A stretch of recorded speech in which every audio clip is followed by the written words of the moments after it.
Napaisip ka na rin ba kung bakit hindi ka umaasenso sa buhay?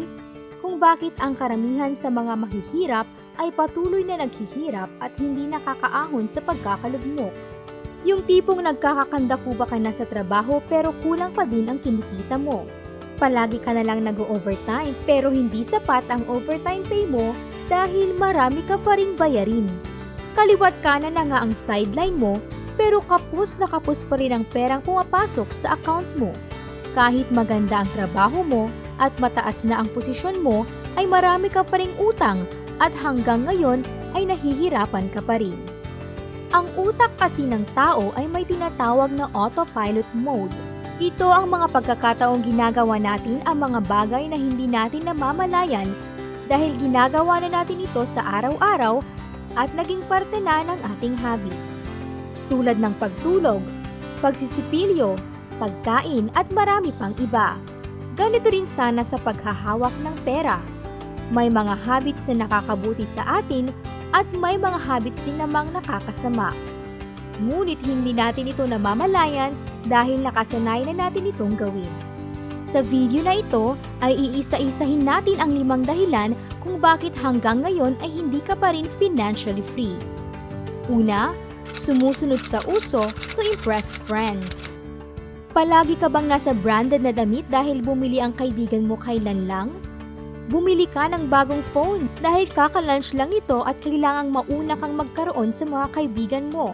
Bumili ka ng kotse dahil lahat ng mga kaibigan mo ay may 4 wheels na.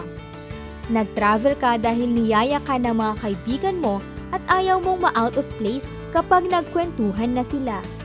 Kung ginagawa mo lang ito para ipakita sa kaibigan mong kaya mong makipagsabayan sa kanila or to impress others kahit hindi naman kailangan, ay mauubos ang lahat ng pera mo dahil sa maling financial management. Kapag inuuna mo ang mga bagay na hindi mo naman kailangan para lang ipakita sa mga kakilala mo na kaya mong bilhin ang mga ito, ay balang araw ay lalo ka lang malulubog. Tandaan mo na hindi masama ang magpakatotoo at tumanggi sa kanila.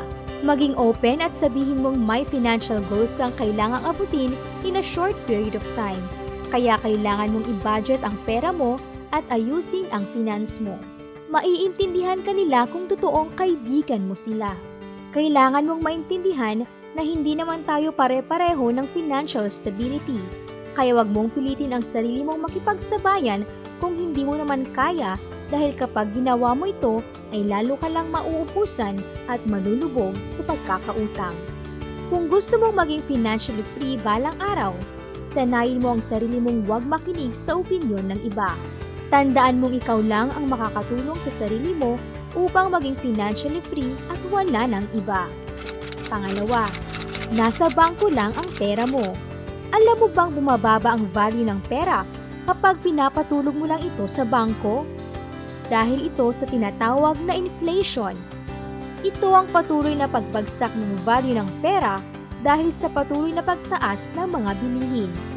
Noong November 2022, naitala ang inflation rate na 8% sa Pilipinas. Samantalang ang interes ng pera mo sa bangko, hindi man lang umabot sa 1%.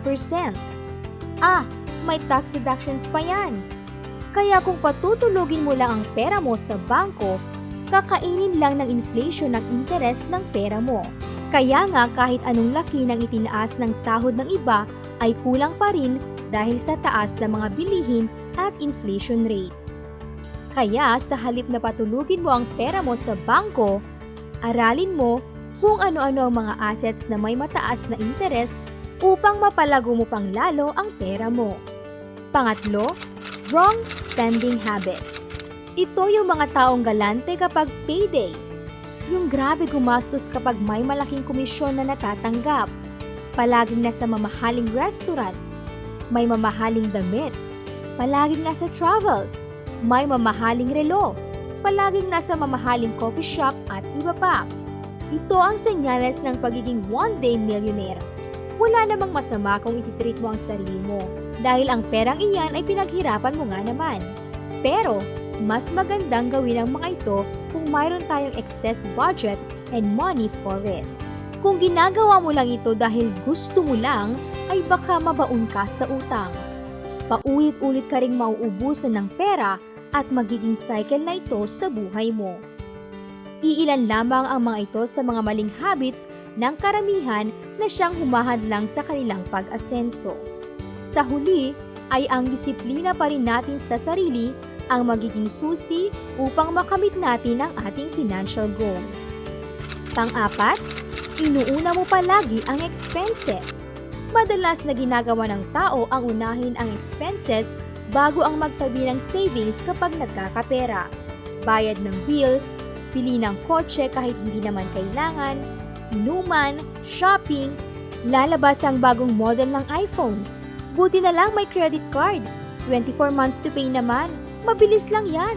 Kung ganito palagi ang habits mo kapag nagkakapera ka, ay siguradong babalik at babalik ka sa pagiging broke. Back to zero, ika nga.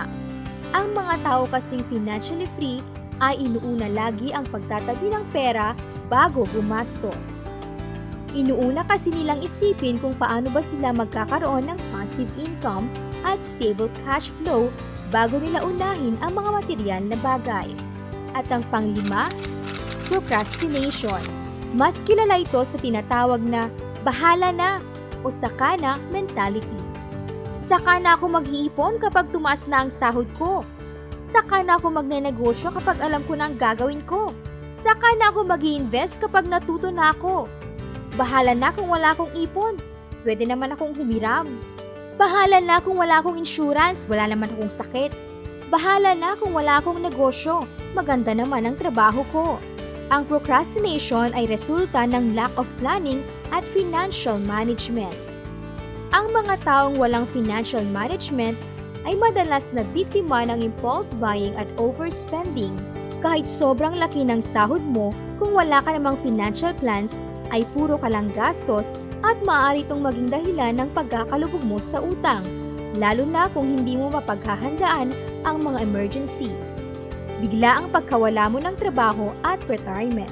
Sa 5 dahilan kung bakit hanggang ngayon ay hindi ka pa rin financially free na nabanggit natin, alin sa mga habits na ito ang palagay mo ay pinakadahilan kung bakit hanggang ngayon ay hindi ka pa rin financially independent?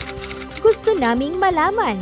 Ilagay mo ito sa comment section upang matulungan ka pa namin sa mga susunod na video. Maraming salamat! Thanks for watching! Don't forget to subscribe and hit the notification bell for more coming videos.